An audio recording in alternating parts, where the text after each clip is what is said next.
Criminal మైండ్తో ఉంటారా జనాలు అంటే అందరినీ అని కాదు. రీసెంట్గా ఇలాంటి ఇష్యూస్ మనం చూస్తూ ఉన్నాం. ఢిల్లీలోని, ముంబైలో కూడా సేమ్ ఇలాగే పీసెస్లో కట్ చేసి పడేయడం కావచ్చు. అతను ఒక ఆర్మీ ఎక్స్ సర్వీస్ మ్యాన్ అని అంటున్నారు. సరే, వాట్ ఎవర్ వాళ్ళ ఇంట్లో ఎలాంటి గొడవ జరిగినా ఏం జరిగినా అని నిజంగా ఇంత క్రైమ్ చేసి లిటరలీ 13 ఏళ్ళు తనతో పాటు ఉన్న వ్యక్తిని ఇంత క్రైమ్ చేసిన తర్వాత ఎక్కడ కూడా పశ్చాత్తాపం లేదు. నేను చేశాను, ఆధారాలు ఏవి చూపించండి, చనిపోయిన తర్వాత, అమ్మాయి చనిపోయిన తర్వాత ఈ కేసు నుండి ఏ విధంగా బయటపడాలని ఒక టెక్నికల్గా ఆలోచించుంటుంది.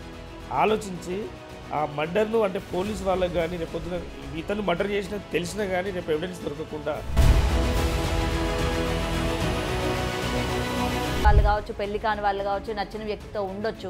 ఇప్పుడు రిలేషన్లో ఉన్నప్పుడు నాకు ఇది నచ్చలేదని అంటే వదిలేసి వేరే వాళ్ళతో నువ్వు ఉండొచ్చు అన్న ఇచ్చిన ఈ తీర్పు ఏదైతే ఉందో దానివల్ల ఇంకా ఎక్కువ అయ్యాయి అనుకోవచ్చా?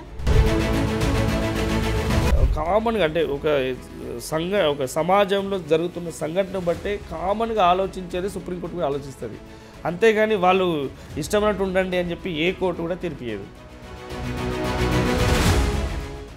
నమస్తే, వెల్కమ్ టు బిగ్ టీవీ. నేను మీ గౌతమి. నిన్నటి నుంచి మీర్పేట్ ఇన్సిడెంట్ ఎంత కలకలం రేపిందో 2 రాష్ట్రాల్లోని అందరికీ తెలిసిన విషయమే. అయితే ఇప్పటికీ అంటే దాదాపు 2 రోజుల పైన గడుస్తున్నప్పటికీ ఇప్పటికీ కూడా గురుమూర్తి హత్య చేశాడు అని ఏ ఆధారాలు కూడా బయటికి రాని పరిస్థితులు మనం చూస్తూ ఉన్నాం.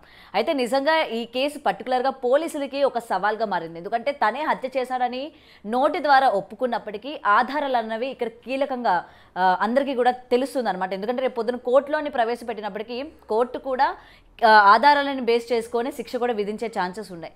మరి ఇటువంటి ఆధారాలు మిస్ అయినప్పుడు ఏం చేస్తారు? పోలీసుల యొక్క నెక్స్ట్ స్టెప్ ఏంటి? అసలు గురుమూర్తి నిర్దోషిగా బయటకు వచ్చేస్తాడా? ఇలా చాలా క్వశ్చన్స్ రైజ్ అవుతూ ఉన్నాయి. సో వీటి గురించి మాట్లాడితే మీ వాళ్ళు మనతో పాటు క్రిమినల్ లాయర్ తిరుపతి వర్మ గారు ఉన్నారు. ఆయనతో మాట్లాడి మరిన్ని విషయాలు తెలుసుకునే ప్రయత్నం చేద్దాం. సార్ నమస్తే అండి. అసలు ఇలాంటి ఇది చెప్పడానికి కూడా అసలు తీసుకోలేకపోతున్నాం సార్. ఇంత క్రిమినల్ మైండ్తో ఉంటారా జనాలు అంటే అందరినీ అని కాదు. రీసెంట్గా ఇలాంటి ఇష్యూస్ మనం చూస్తూ ఉన్నాం. ఢిల్లీలోని, ముంబైలో కూడా సేమ్ ఇలాగే పీసెస్లో కట్ చేసి పడేయడం కావచ్చు. ఇలా ముఖ్యంగా ఈ ఇన్సిడెంట్ చూసుకుంటే చంపాడని ఒప్పుకుంటున్నాడు, కానీ ఆధారాలు లేవు. అసలు పోలీసులు ఏ విధంగా దీన్ని బయటికి తీసుకొస్తారు? జనాలు కూడా వెయిట్ చేస్తూ ఉన్నారు. ఎటువంటి ఆధారాలు ఎక్కడైనా సరే ఒక క్లూ అయినా వదిలిపెడతాడా? అసలు ఒకవేళ ఇంత దారుణం చేశాక అయితే నిర్దోషిగా బయటకు వచ్చేస్తాడేమో. ఒకవేళ వచ్చేస్తే రేపు పొద్దున పిల్లల భవిష్యత్తు ఏంటి? ఇలాంటి వాడు సమాజంలో తిరగడానికి అసలు అర్హత ఉందా అని చెప్పి చాలా క్వశ్చన్స్ రైజ్ అవుతూ ఉన్నాయి. ముఖ్యంగా ఈ కేసులోని ఎలా చూడొచ్చు అంటారు సార్? ఇప్పటివరకు ఆధారాలు లేవు. ముందుగా తెలంగాణ రాష్ట్ర ప్రభుత్వంలో గౌరవ ముఖ్యమంత్రి రేవంత్ రెడ్డి గారు ఈ క్రిమినల్స్ పైన నిఘా పెట్టి ఒక చట్టపరమైన వీళ్ళకు ఎలాంటి వారినైనా వదిలిపెట్టొద్దని చెప్పి ఒక ఆదేశాలు ఇవ్వడం జరిగింది పోలీసు వారికి. ఇచ్చిన క్రమంలో ఇట్లాంటి సంఘటన జరగడం అనేది చాలా దౌర్భాగ్యం. ఎందుకంటే అతను ఒక ఆర్మీ ఎక్స్ సర్వీస్ మ్యాన్ అని అంటున్నారు. సరే, వాట్ ఎవర్ వాళ్ళ ఇంట్లో ఎలాంటి గొడవ జరిగినా ఏం జరిగినా కానీ ఇలాంటి సంఘటన జరగడం అనేది చాలా బాధాకరం. ఎందుకంటే మహిళా లోకం చాలా వరకు బాధాకరంగానే చెప్పుకోవచ్చు. ఎందుకంటే ఇలాంటి వ్యక్తిని ఒకవేళ మర్డర్ అతను చేసి ఉంటే అతనికి బిఎన్ఎస్ ప్రకారం పనిష్మెంటు అంటే ఉరిశిక్ష వేయాలి. ఆ సెక్షన్ అయితేనే మనకు గవర్నమెంట్లో ఉన్న అంటే పోలీసు వాళ్ళు నిజంగా వాళ్ళు ఇన్వెస్టిగేషన్ చేసినట్టు, వాళ్ళు ఆ ఆధారాలు సేకరించినట్టు అవుతాయి. ఇక్కడ ఏంటంటే అతను ఇంట్లో ఏం జరిగినా కానీ వాళ్ళిద్దరి మధ్య ఘర్షణలో అమ్మాయి చనిపోయినా మర్డర్ చేసినా కానీ ఆధారాలు దొరకకుండా అంటే ఒక కుట్రపూరితమైన కోణంలో ఆలోచించి రకరకాలుగా ఒక మటన్ లాగా కొట్టేసి ఎక్కడ చేసిండో అది ఎవిడెన్స్ దొరకకుండా చేయడం ప్రయత్నం చేస్తుండు. కానీ మన తెలంగాణ పోలీస్ మాత్రం డెఫినెట్లీగా ఏదో ఒక ముద్దాయి ఎక్కడో ఒక చిన్న క్లూ అయినా వదిలిపెడతారు. ఆ క్లూ ఆధారంగా అక్కడ ఇన్వెస్టిగేషన్ జరుగుతుంది.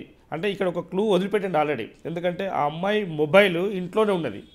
సెకండ్ ఏంటంటే సీసీ ఫుటేజ్ బయట నుండి ఇంట్లోకి వస్తుంది. అంటే ఆమె బయటకు పోయే ప్రసక్తి లేదు. థర్డ్ ఏంటంటే మిస్గైడ్ చేసి వాళ్ళ పేరెంట్స్ని మిస్గైడ్ చేసి మిస్సింగ్ కేసు పెట్టించిండు. ఎందుకంటే ఏం లేదు, నిన్న గొడవ అయింది, చిన్న గొడవ అయింది, ఆమె వెళ్ళిపోయింది అని చెప్పి సింపుల్గా చెప్పేసిండు. కానీ ఆయన ఒక ప్లాన్ అనేది, మర్డర్ ప్లాన్ అనేది ఇంటెన్షనల్లీ ఆయన వేరే ఒక లోపల వేరే భావం పెట్టుకొని ఆమెను మర్డర్ చేసిందని చెప్పి భావించవచ్చు. సో దీనికి సంబంధించి ఆయనకు కఠినమైన పనిష్మెంట్ ఉంటుంది. సో దానికి అంటే ఇన్వెస్టిగేషన్ బట్టి పోలీసు వాళ్ళ ఇన్వెస్టిగేషన్ బట్టి ఇప్పుడు ఇన్వెస్టిగేషన్ జరుగుతుంది ఇప్పుడు. ఎందుకంటే అంటే ఇక్కడ మీడియా ద్వారా కానీ లేకుంటే అక్కడ పబ్లిక్లో కానీ చాలా హడావిడిగా అక్కడ జరుగుతున్న సంఘటన బట్టి మనకు కొన్ని క్లూస్ వచ్చే అవకాశం ఉంది. అప్పటి వరకు మనం వెయిట్ చేయాలి. ఓకే. అండ్ సార్ ముఖ్యంగా ఇక్కడ ఆధారాలు అని అంటే మనకి నిన్నటి నుంచి తను కత్తి అంటే ఏదైతే ఉపయోగించాడో కొట్టడానికి, బాడీని కొట్టడానికి ఆ దిమ్మ ఏదైతే ఉందో అది అన్నట్టు చూపిస్తూ ఉన్నారు. అక్కడ కూడా ఏమి ఆధారాలు లేవు. అయితే స్పెషల్గా ఒక టీంని దించారు, బ్లూ రే దాని ద్వారాగా క్లూస్ని కనుక్కునే ఛాన్సెస్ ఉన్నాయని అన్నారు. ఈ బ్లూ రే అన్నది ముఖ్యంగా ఈ కేసులోని ఎటువంటి పాత్ర పోషిస్తోంది? అంటే అక్కడ ఆధారాలు సేకరించడానికి బ్లూరే అంటే ఫోరెన్సిక్ వాళ్ళు వస్తారు. ఫోరెన్సిక్ వచ్చి వాళ్ళ హెయిర్స్ కానీ లేకుంటే ఏమన్నా క్లాత్ కానీ లేదంటే అక్కడ మనకు తగిన ఇక్కడ ఈ పదార్థాలు ఉంటాయి, నోటి నుండి వచ్చే ద్రవ పదార్థాలు ఉంటాయి, అవి పడ్డా కానీ ఏదో ఒక క్లూ అక్కడ దొరికే అవకాశం ఉంటుంది. ఆ క్లూ ద్వారా ఏ విధంగా అయినది అనేది అక్కడ నుంచి ఇన్వెస్టిగేషన్ స్టార్ట్ చేస్తారు. సో ఆ ఇన్వెస్టిగేషన్లో దొరికే ఛాన్సెస్ ఎక్కువ ఉన్నాయి, ఇన్వెస్ట్ చేస్తారు. ఓకే. సో ఎలా అయినా సరే దొరికే ఛాన్సెస్ ఉన్నాయి, 101% దొరుకుతారు. ఎందుకంటే తెలంగాణ పోలీసు అనేది చాలా గట్టిగా ఉండేది, భద్రంగా ఉండదండి. ఎందుకంటే మహిళల పట్ల ముఖ్యంగా మహిళలకు వాళ్ళకు సెక్యూరిటీ ఇవ్వడానికి వాళ్ళు సాయశక్తిలో ప్రయత్నం చేస్తున్నారు. ఆ ప్రయత్నంలో ఇట్లాంటి మర్డర్ కేసులు జరిగినప్పుడు డెఫినెట్లీ రేపు పొద్దున జరగవద్దు అంటే ఇక ముందు వేరే మహిళలకు వేరే అమ్మాయిలకు ఇట్లా జరగవద్దు అంటే వీళ్ళు ఈ కేసును ఖచ్చితంగా ఇన్వెస్టిగేషన్ చేయాల్సిన పరిస్థితి ఉంటుంది. అండ్ ఇంకొకటి సార్, అంటే నిన్నటి నుంచి అది చూస్తున్నప్పుడు నాకు చాలా క్వశ్చన్స్ రైజ్ అయినాయి అనమాట. మేబీ తను ఏమైనా పోలీసుల్ని డైవర్ట్ చేస్తున్నాడా, నేను ఈ చెరువులో వేశానని చెప్పి, లేకపోతే వేరే చోట నేను పిండి చేసి వేశానని చెప్పి. నిజంగా ఇది సాధ్యమా? ఒక హ్యూమన్ బాడీని అట్లా మటన్ లాగా కొట్టేసి దాన్ని ఎండబెట్టేసి పౌడర్ చేయడం అంటే నిజంగా సాధ్యమా? ఇలా పోలీసుల్ని మిస్గైడ్ చేస్తున్నాడేమో అన్న ఒక థాట్ అది కూడా వచ్చింది అతని మీద. ఎలా చూడొచ్చు అంటారు? అది నిజమే అనుకోవచ్చా? అంటే ఏమైనా పోలీసులు తప్పుదోవ పట్టించే ప్రయత్నం చేస్తున్నాడు అని. అంటే వాళ్ళకి ఏ విధమైన గొడవ జరిగినా కానీ చనిపోయిన తర్వాత అమ్మాయి చనిపోయిన తర్వాత ఈ కేసు నుండి ఏ విధంగా బయటపడాలని ఒక టెక్నికల్గా ఆలోచించుంటుంది. అతను ఆలోచించి ఆ మర్డర్ను అంటే పోలీసు వాళ్ళకి కానీ రేపొద్దున ఇతను మర్డర్ చేసిన తెలిసినా కానీ రేపు ఎవిడెన్స్ దొరకకుండా ఆ శిక్ష పడకుండా చేసే ప్లాన్లలో భాగంగా అతను ఈ మాస్టర్ ప్లాన్ వేసిండు. ఎందుకంటే మిస్గైడ్ చేస్తాడు పోలీస్ వ్యవస్థను, ఈ క్లూస్ టీమ్ వాళ్ళను వీళ్ళందరినీ మిస్గైడ్ చేసి వాళ్ళ పేరెంట్స్ను వీళ్ళందరూ మిస్గైడ్ చేసి అక్కడ ఉంది ఇక్కడ ఉంది ఇది ఒకటి మటన్ది అక్కడ పెట్టిండు, మటన్ చెక్క పెట్టిండు, ఒక కత్తి పెట్టిండు. అసలు ఏం జరిగింది అనేది ఆ ఇన్వెస్టిగేషన్లో క్లూస్ టీము ఆ ఇన్వెస్టిగేషన్ బట్టి తెలుస్తుంది. సో దాన్ని బట్టి ఏ విధంగా శిక్ష పడుతుంది అనేది మనకు ఎఫ్ఐఆర్ అయిన తర్వాత ఇప్పుడు మిస్సింగ్ కేసు పెట్టిరు, మిస్సింగ్ కేసు తర్వాత సస్పీషియస్ డెత్ పెడతారు. సో ఒక అమ్మాయి చనిపోయిందని నిర్ధారణకు వస్తే ఇన్వెస్టిగేషన్ అమ్మాయి చనిపోయిందని నిర్ధారణకు వస్తే సస్పీషియస్ డెత్ పెడతారు. తర్వాత మర్డర్ కేసుగా దాన్ని కన్వర్ట్ చేస్తారు. చేసిన తర్వాత అతను ఇన్వెస్టిగేషన్ వాళ్ళు అడిగే క్రాస్ చెక్ చేసుకుంటారు కదా, ఆ క్వశ్చన్లకు వాళ్ళు దొరికిపోతారు. దొరికిపోయిన తర్వాత రిమాండ్ చేసిన తర్వాత అక్కడ ఇన్వెస్టిగేషన్లో పంచి విట్నెస్లు అక్కడ చుట్టుపక్కల ఇంతకుముందు ఏం జరిగినాయి కొంతమంది విట్నెస్ల ఆధారంగా కూడా దాన్ని ఆ కేసుని ఇన్వెస్టిగేషన్ చేసి రిమాండ్ చేసే అవకాశం ఉంటుంది. దీంట్లో తప్పకుండా మరణశిక్ష పడే అవకాశం ఉంది. ఓకే. ఒకవేళ ఆధారాలు దొరకకపోతే బయటకు వచ్చేస్తాడా? ఎందుకు ఆధారాలు అంటే మనం ఒక చిన్న సింపుల్ మేడం, ఇప్పుడు అమ్మాయి లోపలికి వెళ్తుందని ఒక సీసీ కెమెరా దొరికింది, దాన్ని అయితే ఎవరైతే పోగొట్టరు, ఎందుకంటే అక్కడ ఉన్నది కంపల్సరీ రికార్డ్ అయి ఉన్నది. అది కానీ కోర్టులోనే అది ఒక్కటి సరిపోతుంది అంటారా? అంటే దాన్ని ఆ కోణంలో ఇంకా ఇన్వెస్టిగేషన్ చేస్తారు కదా. ఇప్పుడు ఆ ఇన్వెస్టిగేషన్లో చెప్పాను కదా, నోటి నుంచి ద్రవ పదార్థాలు, చెవు నుండి ముక్కు నుండి హెయిర్ నుండి ఇంకా ఎక్కడెక్కడో పదార్థాలు ఉంటే అవి పడే అవకాశం ఉంటుంది. సో దానివల్ల కూడా ఇన్వెస్టిగేషన్ చేసే అవకాశం ఉంటుంది. ఆ ఇన్వెస్టిగేషన్లో వాళ్ళు అంటే ఏం ఎవిడెన్స్ దొరుకుతుందో దాన్ని బట్టి ముందుకు పోతుంది, కేసు ముందుకు పోతుంది. సో రిమాండ్ అయిన తర్వాత ఆ కేసు ఈ మొబైల్ డాటా ఆధారం ఉంటుంది. ఎందుకంటే ఇంతకుముందు గతంలో ఏమైనా జరిగినాయా, సంఘటన జరిగినాయా, లేకుంటే ఇతనికి ఆయనకు ఆమెకి ఏమైనా సంభాషణ జరిగిందా, ఆ కోణంలో ఆలోచిస్తారు. బయటికి వెళ్ళిన తర్వాత రిలేటివ్స్ ఉంటారు కదా, రిలేటివ్స్ దగ్గర ఏమేమి జరిగింది, ఎందుకంటే ఒకటే కాదు కదా, ఒకటే ఇంట్లోనే కాదు కదా, దీనికి సంబంధించిన ఏదేది ఆధారాలు ఉంటాయో అవన్నీ సేకరించడానికి ప్రయత్నం చేస్తున్న క్రమంలో కొన్ని క్లూస్ దొరికే అవకాశం ఉంటుంది. డెఫినెట్లీ అది ఆ నిందితుడు శిక్షింపబడతాడు. ఓకే. కానీ నిన్న పోలీసులు ఇన్వెస్టిగేషన్లోనే అతను చెప్తున్న సమాధానాలు ఇవి అని చెప్పి పోలీసులు బయట చెప్పిన తర్వాత నిజంగా ఇంత క్రైమ్ చేసి లిటరలీ 13 ఏళ్ళు తనతో పాటు ఉన్న వ్యక్తిని ఇంత క్రైమ్ చేసిన తర్వాత ఎక్కడ కూడా పశ్చాత్తాపం లేదు, నేను చేశాను, ఆధారాలు ఏవి చూపించండి, నిరూపించండి అని చెప్పే ధైర్యం కావచ్చు. ఎలా చూడొచ్చు అంటారు సార్? ఇతననే కాదు, ఈ మధ్యకాలం ఇప్పుడు ఇతన్ని చూసి రేపు పొద్దున్న ఇంకొకరు బయటకు వస్తారు, ఓ ఇలా చేయొచ్చా మనం. ముఖ్యంగా వీళ్ళందరూ ఇన్ఫ్లుయెన్స్ అయ్యేది సినిమాల వల్ల అని కూడా, ఎందుకంటే ఈయన కూడా ఇట్లాంటి ఎలా చేస్తే బాగుంటుందని చెప్పి కొన్ని వెబ్ సిరీస్ కావచ్చు, కొన్ని సినిమాలని ఆధారంగా తీసుకొని యూట్యూబ్లో సెర్చ్ చేసి మరీ చేశాను అని చెప్తూ ఉన్నారు. ముఖ్యంగా ఈ సినిమా వ్యవస్థ కావచ్చు, ఇట్లాంటి సినిమాలు తీసే వాళ్ళ గురించి కూడా ఏం చెప్తారు మరి? ఈ మధ్యకాలంలో ఒక పుష్ప అనే మూవీ వచ్చింది, పుష్ప 2 అనే మూవీ వచ్చింది. ఆ పుష్ప మూవీ వల్ల విద్యార్థులకు కానీ, యువతకు కానీ, మహిళలకు కానీ ఎలాంటి సందేశం ఇస్తారు? అంటే ఒక స్మగ్లరు ఇంటర్నేషనల్ లెవెల్కు ఎదగాలనా, లేకుంటే ఒక మర్డరరు ఇంకా పెద్ద అంటే హ్యాబిచువల్ మర్డర్గా మారాలనా? ఈ సందేశం అనేది కొన్ని అంటే ఉపయోగపడండి, అంటే సమాజాన్ని సమాజానికి ఉపయోగపడాలి, యువతకు ఉపయోగపడాలి, విద్యార్థులకు ఉపయోగపడాలి. ఇవి కాకుండా వాళ్ళు ఇష్టమైన మూవీ ఆ కలెక్షన్ కోసం, వాళ్ళ మైలేజ్ కోసం, వాళ్ళు రేపొద్దున 1000 కోట్లు 2000 కోట్లు సంపాదించాలనే ఉద్దేశం కోసం సంపాదిస్తే ఇట్లాంటి మంటలు జరుగుతాయి. ఎందుకంటే ఇతను ఒక ఆర్మీలో చేసిన వ్యక్తి అని చెప్తున్నారు. సో ఇట్లాంటి మర్డర్ చేసిందంటే ఎంత స్పృహ ఉండాలి. ఇప్పుడు ఇంతకుముందు గతంలో మేజర్ చైనాతో యుద్ధం జరుగుతుంటుండే ఆయన ఎంత అంటే ఒక లాంగ్వేజ్లో మాట్లాడి వాళ్ళ దాంట్లో వెళ్ళి వాళ్ళు కన్విన్స్ చేసి వస్తున్న క్రమంలో బ్యాక్ సైడ్ నుండి అది చేసారు. సో అట్లాంటి చరిత్ర ఉన్న మన దేశంలో ఇలాంటి మర్డర్లు జరగడం అనేది శోచనీయం. సో ఇక్కడ ఏ విధంగా ఇన్వెస్టిగేషన్ చేసినా కానీ, ఆయన ఎట్లాంటి క్రిమినల్ మైండ్ ఉన్నా కానీ డెఫినెట్లీ వాళ్ళు ఆ ఇన్వెస్టిగేషన్లో వాళ్ళకు ఆధారాలు దొరుకుతాయి. ఆ ఆధారాలను బట్టి మనకి శిక్ష పడే అవకాశం ఉంటుంది. ఒకవేళ నిజం నిరూపించబడిన తర్వాత ఎటువంటి సెక్షన్స్ కింద ఆయనకి శిక్ష పడే ఛాన్సెస్ ఉన్నాయంటారు సార్? అంటే దీనికి ఐపీసీ ఇంతకుముందు ఐపీసీ ప్రకారం 302, ఇప్పుడు బిఎన్ఎస్ ప్రకారం 103 ప్రకారం పనిష్మెంట్ ఉంటుంది. అంటే మర్డర్ కేసు లాగా ఉంటే దీంట్లో ఏంటంటే ముక్కలుగా కోసిండు కాబట్టి, అక్కడ కత్తి ఉన్నది కాబట్టి, అక్కడ ఒక చెక్క ఉన్నది కాబట్టి, ఇది అంతకుముందే ప్లాన్ చేసుకుంటే ఇది కాన్స్పిరసీ కిందికి వస్తుంది, క్రిమినల్ కాన్స్పిరసీ కిందికి వస్తుంది. ఆ కాన్స్పిరసీ వస్తే ఒకవేళ డెఫినెట్లీ అక్కడ క్లూ దొరికి ఉంటే ఈ నేరం నుండి ఆయన తప్పించుకోలేడు, డెఫినెట్లీగా శిక్షించబడతాడు. ఆ శిక్ష అనేది మామూలుగా ఉండదు. యావజ్జీవ శిక్ష కాండు మొదలు పెడితే పనిష్మెంటు విత్ హ్యాంగ్ అంటే ఉరిశిక్ష పడే అవకాశం కూడా ఉంటుంది ఈ కేసులో. సో ఎందుకంటే ఒక ఆడపిల్లని చంపడం వల్ల 2 పిల్లలు, 4 కుటుంబాలు ఇవన్నీ రోడ్డు మీద పడుతున్నాయి. ఇదంతా ఎందుకంటే ఈ అమ్మాయి చుట్టే తిరుగుతాయి కదా, ఎంతమంది డిస్టర్బ్ అవుతారు, ఎన్ని రకాలుగా ఉంటుంది. సో ఆ కోణంలో మానవతా కోణంలో కూడా ఒకసారి జడ్జి గారు ఆలోచించే అవకాశం ఉంటుంది. సో ఇలాంటి నేరగాళ్ళు మళ్ళీ పునరావృతం కాకుండా నెక్స్ట్ ఎవరు చేయకుండా ఉండడానికి కఠినమైన శిక్ష వేస్తారని చెప్పి మేము భావిస్తున్నాం. ఏదైనా సరే అసలు 2 రోజుల నుంచి న్యూస్ చూస్తూ ఉంటే ఏంటి, ఎప్పుడూ మనం ఎక్కడో అదర్ కంట్రీస్లో జరిగాయనో లేకపోతే అదర్ స్టేట్స్లో జరిగాయని చెప్పి అవును అలా జరిగిందా అనుకుంటాం, కానీ మన పక్కనే జరిగింది ఇలా ఇంత దారుణమైన సంఘటన. దట్టు ఒక ఆర్మీ అంటే జనాల పట్ల ఎంత ప్రేమగా ఉండాలి, అందరినీ కాపాడే ఆ యొక్క దాని నుంచి ఆయన వచ్చిన వ్యక్తి కాబట్టి ఇంత క్రూరంగా ఎలా అని చెప్పి కూడా చాలామంది ఈరోజు భయపడుతున్న పరిస్థితులు కూడా ఉన్నాయి. చాలామంది ఈయనకి శిక్ష పడాలి అని చెప్పి కూడా ఉన్నారు. అండ్ ఇంకొకటి సార్, ఒకవేళ నిరూపితం కాకపోతే ఈయన హత్య చేశాడు అని చెప్పిగా నిరూపించకపోతే పోలీసుల పరిస్థితి ఏంటి, ఆయన్ని అదుపులోకి తీసుకున్న పోలీసుల పరిస్థితి ఏంటి, తర్వాత ఇది పోలీసుల వైపు తిరిగే ఛాన్సెస్ ఉన్నాయా, వాళ్ళని ఏమైనా సస్పెండ్ చేసే ఛాన్సెస్ ఉన్నాయా అన్న క్వశ్చన్స్ కూడా రైజ్ అవుతూ ఉన్నాయి ఈరోజు. దీనికి ఏమంటారు? మన పోలీస్ వ్యవస్థ నిఘా విభాగం చాలా గట్టిగా ఉన్నది, భద్రంగా ఉందండి.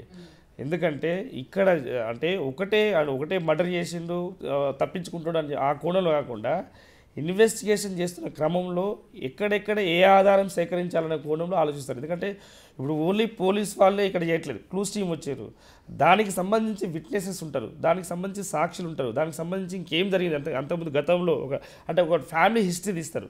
ఆ ఫ్యామిలీ హిస్టరీ తీస్తే వాళ్ళిద్దరి మధ్యలో ఏం జరిగింది అనేది ఒకరు కాకుండా అంటే ఈ మర్డర్ జరిగిన సన్నివేశాల గురించి చెప్పడానికి కూడా కొంతమంది ముందుకు వస్తారు.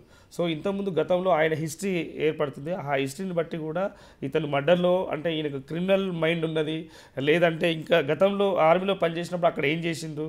సో ఇవన్నీ కాకుండా దీనికి ఈ కేసుకు సంబంధించి మాత్రం ఎవిడెన్స్ సీసీ కెమెరాలు ఉన్నాయి, లోపలికి ఎన్ని గంటలు లోపల ఉన్నాడు, ఎన్ని గంటలు బయట ఉన్నాడు, అతను ఏమేం చేశాడు అంటే ఇక్కడ ఒక బకెట్ కూడా బయటకు వెళ్ళిందని చెప్పి ఒక న్యూస్ వస్తున్నది. సో ఈ బకెట్ కానీ అంటే ఇది ఏంటంటే కొంత న్యూస్ వరకు వస్తుంది. ఇన్వెస్టిగేషన్ దానికోసం స్టడీ చేస్తున్న క్రమంలో వాళ్ళకి ప్రతి ఒక్కటి రికార్డ్ చేసుకుంటారు. ఆ రికార్డ్ చేస్తున్న క్రమంలో అక్కడ ఏం జరిగింది అనేది ఆ ఇన్వెస్టిగేషన్ ఆఫీసర్కి తప్పకుండా తెలుస్తుంది. ఇన్వెస్టిగేషన్ ఆఫీసర్కు డెఫినెట్లీగా ఆధారం దొరుకుతుంది. ఆధారం దొరికిన వెంటనే అక్కడి నుంచి ఇన్వెస్టిగేషన్ అతన్ని ఒక క్రాస్ చెక్ చేసినప్పుడు డెఫినెట్లీ ఆధారాలన్నీ బయటపడతాయి. దాన్ని బేస్ చేసుకొని వాళ్ళని రిమాండ్ చేస్తారు. రిమాండ్ చేసిన తర్వాత జడ్జి గారు కూడా ఆలోచిస్తారు. ఎందుకంటే పీపీ గారు ఒకవైపు, అతను అడ్వకేట్ ఒకవైపు ఆర్గ్యుమెంట్ జరుగుతున్న క్రమంలో అది అంటే ఇట్లాంటి సంఘటనలు రేర్గా జరుగుతాయి. ఈ రేరుగా జరిగిన సంఘటనలు ఏంటంటే డెఫినెట్లీ ఇది పెద్ద కేసుగా భావించి ఒక ఫ్యామిలీ కోణంలో, ఒక హ్యుమానిటీ కోణంలో ఇవన్నీ ఆలోచించి పెద్ద శిక్ష వేసే అవకాశం ఉంటుంది. అది మరణశిక్ష వేసే అవకాశం ఉంటుందని చెప్పి భావించవచ్చు.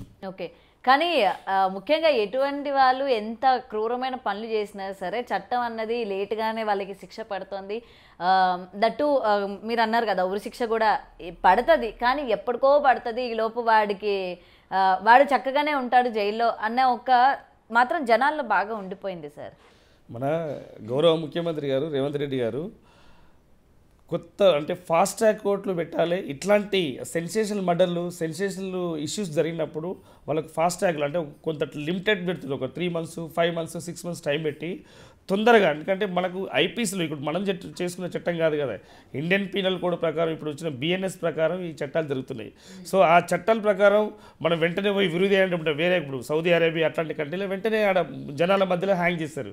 అలాంటిది మన దగ్గర వర్కౌట్ అవ్వదంటారా?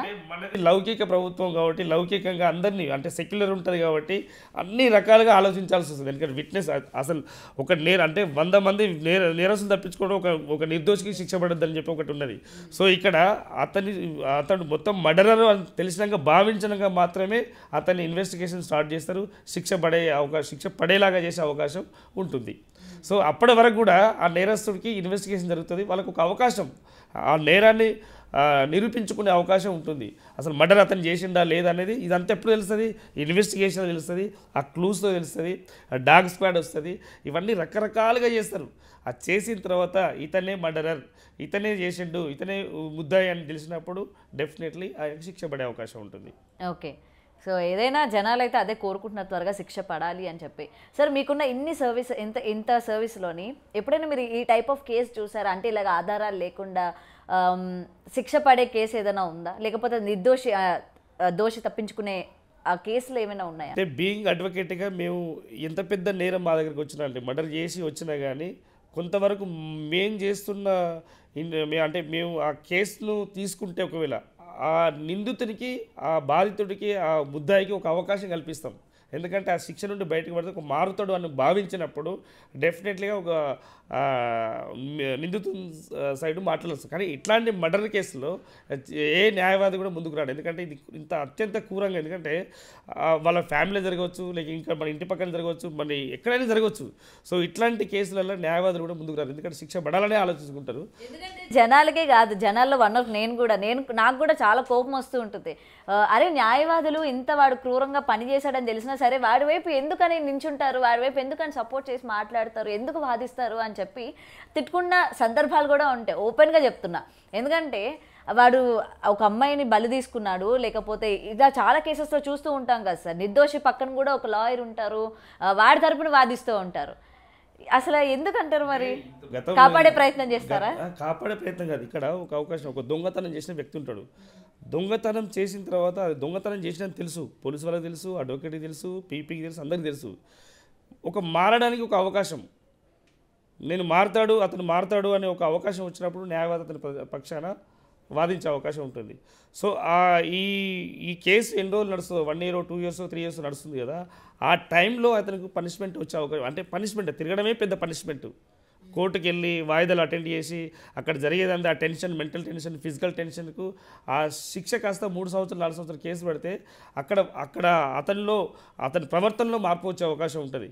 ఎందుకంటే ఇట్లాంటి కేసులో పోలీస్ వాళ్ళు నిఘా ఉంటుంది వాళ్ళది. ఇక్కడ ఏం చేస్తున్నారు, ఎందుకంటే ప్రతి సాటర్డే, సండే, లేకుంటే వీక్లీ ట్వైస్, లేకుంటే ఎవ్రీ డే పోలీసు SHO దగ్గర అటెండ్ కావాలని చెప్పి ఒక ఆర్డర్ ఇస్తారు, డైరెక్షన్ ఇస్తారు. సో ఈ డైరెక్షన్లో అతని ప్రవర్తన పోలీసు వారికి తెలుస్తుంది. ఒకవేళ శిక్ష పడ్డ ఖైదీ కూడా జైల్లో అతని ప్రవర్తన బట్టి రిలీజ్ చేస్తారు. ఐడియా ఉంది కదా, 15th August కానీ 26 January కానీ. ఎందుకంటే ఇతని సత్ప్రవర్తనతో మార్పు చేస్తారు. ఎందుకంటే ఎంత పెద్ద శిక్ష చేసినా కానీ ఒక ఖైదీ మానవతా దృక్పథంతో అతనిలో మార్పు రావాలని చెప్పి శిక్ష వేయడం జరుగుతుంది. అతనికి మార్పు రాదు అని తెలిసినప్పుడు డెఫినెట్లీ అతని మరణశిక్ష వరకు కూడా పోయే అవకాశం ఉంటుంది. సో ఏదైనా సరే సార్ ఇప్పుడు ఈ కేసులోని త్వరగా ఆయనకి శిక్ష పడాలి, ఉరిశిక్ష పడాలి అని అయితే జనాలందరూ కూడా ఇప్పుడు కొన్ని సంఘటనలు మేడం, కొన్ని సంఘటనలు మర్డర్ కేసులో సరే వాదోపవాదాలు విన్న తర్వాత అతనికి శిక్ష పడుతుంది. శిక్ష పడిన తర్వాత గవర్నర్ దగ్గరికి వెళ్తారు, అక్కడ నుంచి రాష్ట్రపతి దగ్గరికి వెళ్తే క్షమాపణ పెట్టిస్తారు. ఎందుకు అంటే అక్కడ మానవతా దృక్పథంతో వాళ్ళ ఫ్యామిలీని, వాళ్ళ ఫ్యామిలీ బ్యాక్గ్రౌండ్ను, ఆయన మీద డిపెండ్ అయ్యే పిల్లలను, అతనిలో మార్పు వచ్చిందా లేదా ఇవన్నీ చూసుకొని క్షమాపణ పెట్టే అవకాశం ఉంటుంది. ఇట్లాంటి కేసులు చాలా జరిగినాయి కూడా. ఇప్పుడు ఇతని విషయంలో కూడా ఒకవేళ ఇక్కడ కాలేదు హైకోర్టు లేకపోతే సుప్రీంకోర్టులని నాకు క్షమాభిక్ష కావాలి అని చెప్పి పెట్టుకుంటే కోర్టు అంటే అంగీకరిస్తుందా? అంటే అది డిపెండెంట్ టైము.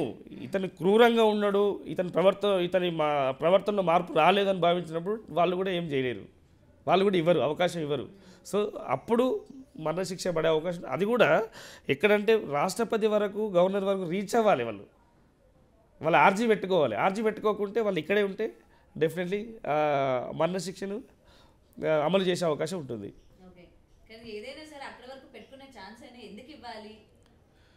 అంటే ఎందుకు ఇవ్వాలంటే అదే మార్పు, అంటే సమాజం అసలు ఇలాంటి వ్యక్తుల్లో మార్పు వచ్చినా సరే రాకపోయినా సరే ప్రయోజనం. కొంతమంది అన్కండిషనల్గా అక్కడ జరిగిన సంఘటన బట్టి క్షణికావేశంలో జరుగుతాయి కొన్ని. అంటే మర్డర్ చేయాలని ఇంటెన్షన్ ఉండదు, కానీ మర్డర్ అవుతూ ఉంటుంది. సో అట్లాంటి సంఘటనలో మార్పు చెందుతాడు. నా ఫ్యామిలీ ఏం కావాలి, నా సమాజం ఏం కావాలి, కొంత అక్కడ దాని గురించి ఆలోచిస్తాడు. ఆలోచిస్తున్నప్పుడు డెఫినెట్లీ ఆయనకు ఒక అవకాశాన్ని కల్పిస్తారు. సో అవకాశాలు జడ్జి గారు కల్పించవచ్చు, ఎవరైనా కల్పించవచ్చు అక్కడ. సో ఆ కల్పిస్తే అక్కడ నుంచి మార్పు చెంది ఇప్పుడు చాలామంది మీరు ఖైదీలు మీరు ఇన్వెస్టిగేషన్ చేయండి. మీరు కూడా యాజ్ మీడియాగా మీరు శిక్షపడ్డ ఖైదీలు ఇప్పుడు పెట్రోల్ బంకులలో, ఇప్పుడు గవర్నమెంట్ పెట్రోల్ బంకులలో కానీ అక్కడ కానీ నేను బయటికి వెళ్ళిన ఇక్కడే వర్క్ చేస్తున్నా, ఇక్కడ ఎంతో 100 రూపీస్ 200 రూపీస్ పర్ డే ఇస్తారు, వాళ్ళకి మంత్లీ సాలరీ లాగిస్తున్నారు. సో అతనిలో మార్పు వచ్చింది కాబట్టి అక్కడ జాబ్ చేస్తున్నారు. మార్పు లేకుండా అదే క్రూరంగా ఉంటే వాళ్ళకి అవకాశం కల్పారు. సో అతను ఒక 10 years 12 years 15 years ఖైదీగా శిక్ష అనుభవించిన వాళ్ళు కూడా అతను బయటికి వెళ్తుంటే అతను 50,000 1,00,000 2,00,000 ఇంటికి తీసుకెళ్ళిపోయే అవకాశం ఉంది. ఎందుకు అది ఎట్లా వస్తుందంటే బయటికి వెళ్ళిన తర్వాత తన కాళ్ళ మీద తను నిలబడి ఎవరి మీద డిపెండ్ కాకూడదు అని చెప్పి ఆలోచనతో ఒక అవకాశాన్ని కల్పిస్తారు. సో ఇట్లాంటి సంఘటనలు చాలా జరిగినాయి.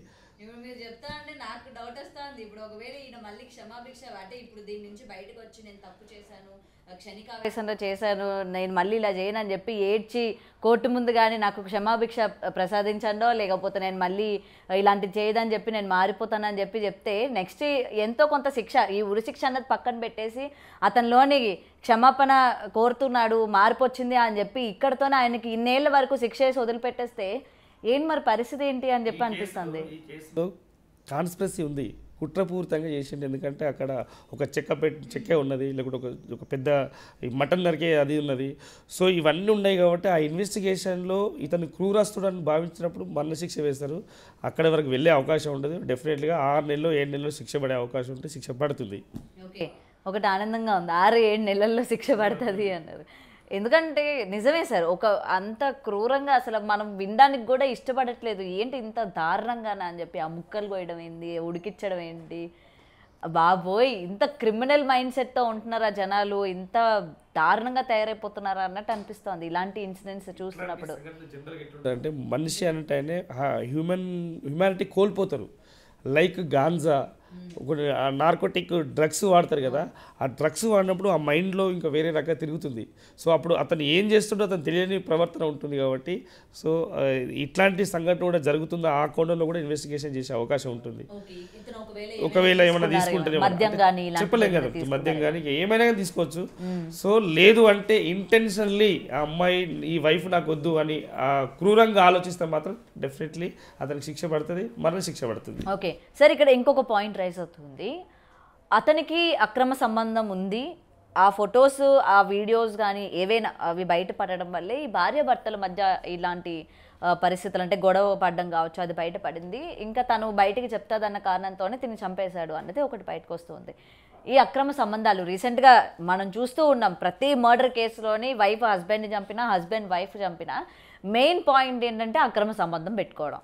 ఇది హైలైట్ అవుతుంది. కోర్టు ఇచ్చిన తీర్పు కూడా ఇందుకు కారణం అనుకోవచ్చా? అంటే ఎవరైనా సరే పెళ్ళైన వాళ్ళు కావచ్చు, పెళ్లి కాని వాళ్ళు కావచ్చు, నచ్చిన వ్యక్తితో ఉండొచ్చు.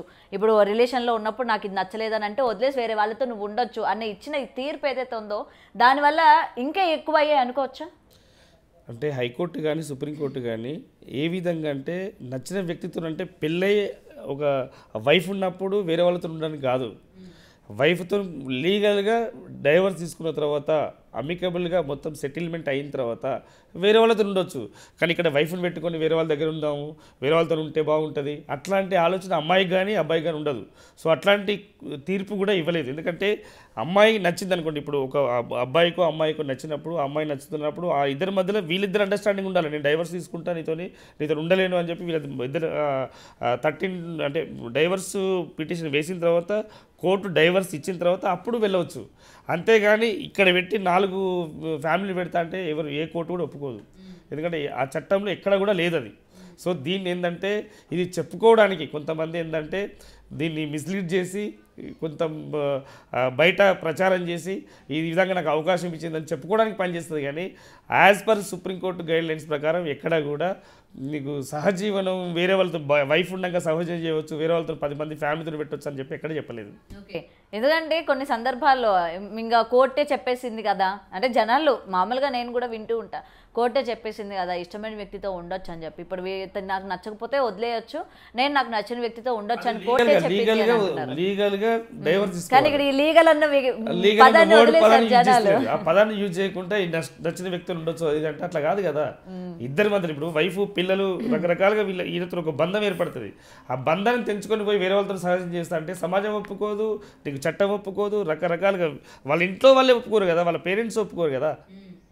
సో ఇదంతా ఒక సింపుల్గా ఒక సమాజ దృష్టిలో ఒక అంటే లైక్ ఏంటంటే కామన్ సెన్స్, అంటే కామన్ సెన్స్గా ఆలోచిస్తూ ఉంటే కామన్గా అంటే ఒక సమాజంలో జరుగుతున్న సంఘటన బట్టే కామన్గా ఆలోచించేది సుప్రీంకోర్టు కూడా ఆలోచిస్తుంది.